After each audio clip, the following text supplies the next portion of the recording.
Les vraies voix Sud Radio.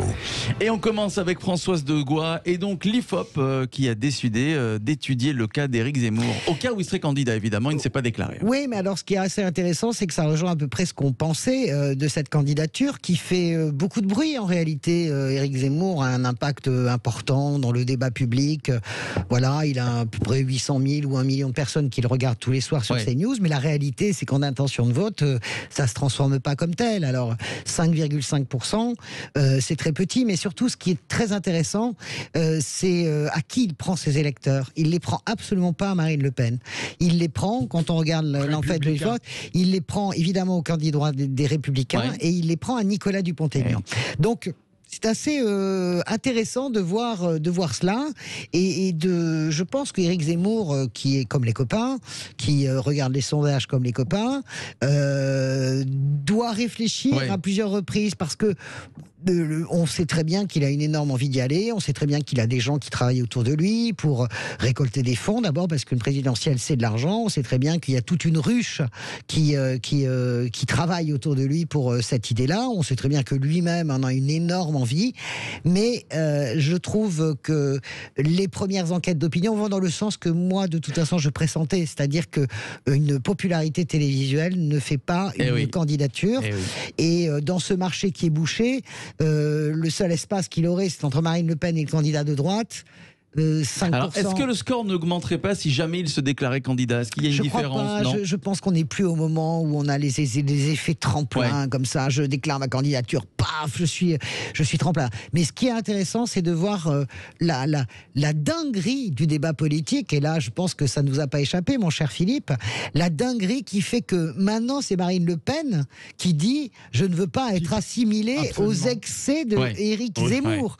Je ne veux pas qu'on puisse penser que je pense comme Éric Zemmour. » Ce qui quand même, c'est-à-dire qu'Éric Zemmour est en train de doubler Marine Le Pen sur son extrême droite, c'est vous dire la folie aujourd'hui du débat public. Philippe David. Ça me rappelle la phrase de Dodo Lassaumur à son procès qui avait dit avec son accent belge, j'ai peur que voir mon nom collé à celui de M. Strauss-Kahn nuise à ma réputation. Très très bien, c'était complètement délirant. Philippe Bilger, une réaction Philippe à ce chiffre, donc 5,5% d'intention de vote pour Éric Zemmour si jamais il se déclarait candidat.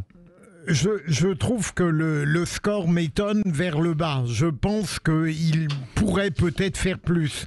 Mais il est évident, et je le lui ai dit, qu'il commettrait une grave erreur en y allant. Parce qu'il perdrait la crédibilité de l'essayiste et du débatteur exceptionnel. Et il perdrait une absolue légitimité puisqu'il n'a aucune chance d'arriver au second tour. Et par conséquent, ce serait une erreur. Mais on ne résiste pas toujours à l'envie de faire comme Jacques Bainville le disait à l'époque, il faut mettre un peu la main à la pâte. Mais ce que je crois aussi, c'est que en effet, il ferait apparaître Marine Le Pen d'une certaine manière comme modéré, mais surtout c'est autre chose d'être menacé en tant que débatteur, il l'est souvent, et de savoir qu'on va prendre durant la campagne présidentielle un nombre de choses qui même lui pourrait en définitive le fragiliser et fragiliser son environnement. Je crois qu'il ne faut pas sous-estimer les dégâts qu'une campagne présidentielle peut susciter chez quelqu'un qui est indiscutablement courageux. Très vite, Philippe. Non, mais très franchement, beaucoup de Français, 75% peut-être, ne veulent pas d'un second tour Marine Le Pen, Emmanuel Macron. Ça, je crois que c'est une réalité. Ni d'un second tour Éric Zemmour, Emmanuel Macron. Oui, non, mais c'est parce que c'est pas là où j'allais en venir. Mais c'est que je suis convaincu, je sais pas, qu'il va y avoir une candidature qui va sortir de nulle part, comme Emmanuel Macron il y a 4 ans. Et qui va peut-être renverser la table. 2 ans. Non, il reste 10 mois. En tout cas, des événements, je ne sais pas si c'est une candidature, mais il y a les événements extérieurs. Vous savez, Dominique Strauss-Kahn aurait dû être président de la République en 2012. Vous savez, voilà. Fillon aussi. Fillon, n'en parlons pas. Enfin, on ne va pas refaire la liste parce qu'on l'a fait à chaque fois. Je crois qu'il y a des événements qu'on ne maîtrise absolument pas, des choses qui apparaissent, qui sont hors de notre pensée. De toute façon, la réalité, c'est que la présidentielle de 2017, elle était pour François Fillon, s'il n'y avait pas eu cette affaire. Et je dis pas du tout que c'est un complot, hein, mais je dis juste que voilà. Donc il y a des jaillissements dans une présidentielle, et je rejoins complètement Philippe Bilger. J'ai fait un édito la semaine dernière sur Sud Radio là-dessus. Je pense que sans mépriser Éric Zemmour, il n'est pas taillé pour le combat présidentiel. Moi, j'en ai fait 2 présidentielle comme journaliste, et j'en ai fait une avec François Hollande comme, entre guillemets, dans l'équipe de campagne.